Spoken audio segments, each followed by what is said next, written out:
Welcome back to All Things Money. My name is David Blain, and today we're exploring a little bit about the markets, what's going on in the market, our expectation for a year-end rally. We'll also get into some of the pros and cons of a Roth IRA conversion. But before I do, we want to let you know how to get a hold of us. Our phone number is 252-633-0107. Our email is allthingsmoney@dlblain.com. And on the web, you can look us up at www.dlblain.com. And we'd love to hear from you, our listeners on 94.1 FM, WNBU, as well as Cable TV 10 in New Bern. Our viewers, let us know what you're thinking, any topics you may have that you'd like addressed on the show, any questions you may have, and we try to get to those as time permitting. So before the break, we were talking about our view that we'll probably have a year-end rally on into 2011. We'd like to see the optimism of the market a little bit lower, but it's not overly optimistic at this point, so we think there's still a little bit of room to rally. Throughout 2010, our S&P 500 cycle composite has been right on.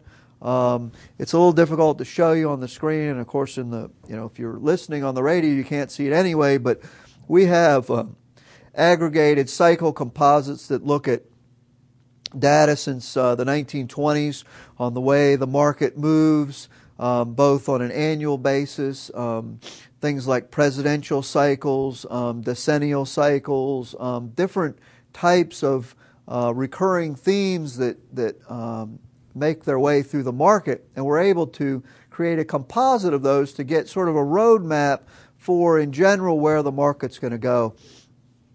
And going into 2010, we estimated that the market would rise through April and then take a significant dip through the summer, which in fact it did.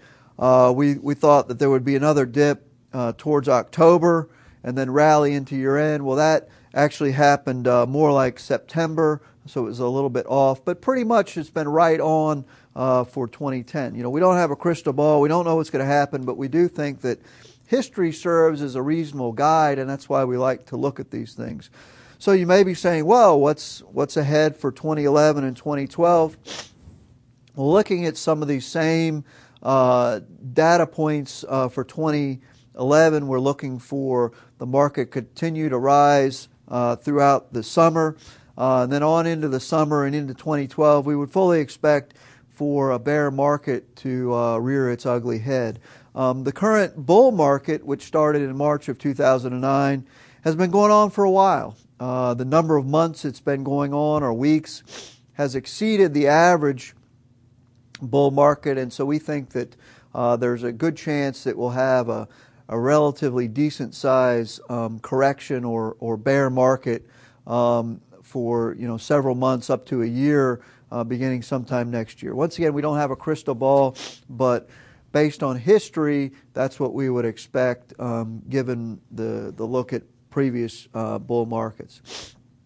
One other thing, so that's kind of where we're looking for the future.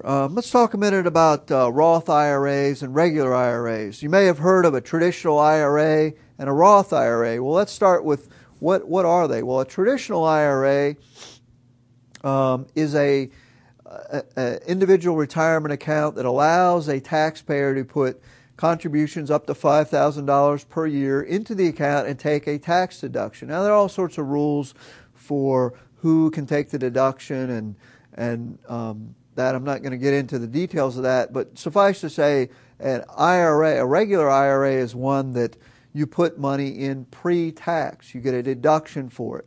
Now, when you turn 70 and a half, the IRS says you must withdraw money from that, and we're going to collect tax on the money you withdraw from your IRA. 401ks are taxed in the same manner as regular IRAs. You get a deduction for putting money in, and then when you take them out at a future date, you're taxed on them. There's another type of IRA called a Roth IRA, named for the sponsor of the bill that established the Roth IRA. This allows you to put after-tax dollars into a retirement account. It grows tax-free. So if you have interest or dividends or capital gains in that account every year, there's no tax paid on it. And when you take the money out in the future, there's no tax when you withdraw the money. You don't have to take it out at age 70 and a half. You can continue to leave it in there. So on the one hand, you have pre-tax accounts such as IRAs, 401ks, and then you have tax, which are called tax-deferred accounts, and then you have essentially tax-free accounts such as Roth IRAs that once you pay the tax and put the money in, you can take it out tax-free. Well, there is a provision in the tax code that allows you to convert from a regular IRA to a Roth IRA. Typically, there was an income limit on this conversion of you could not make more than $100,000 a year to do this conversion. That limit has been lifted, and so it's opened up the possibility of converting an IRA to a Roth IRA to a lot more people. There's also a little known provision in the code for 2010 only that if you do a conversion, it allows you to defer paying the tax on that conversion. And we're going to talk more about what is that tax in the next segment, but it allows you to defer the payment of that tax into 2011 and 2012.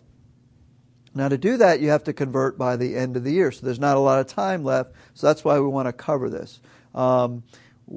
We're going to run out of time in this segment, so I'm not going to start on it, but if you come back after these messages, we'll talk about some of the pros and cons about who should and who should not consider converting a regular IRA to a Roth IRA. So for All Things Money, I'm David Blain, and we'll be right back after a few short messages.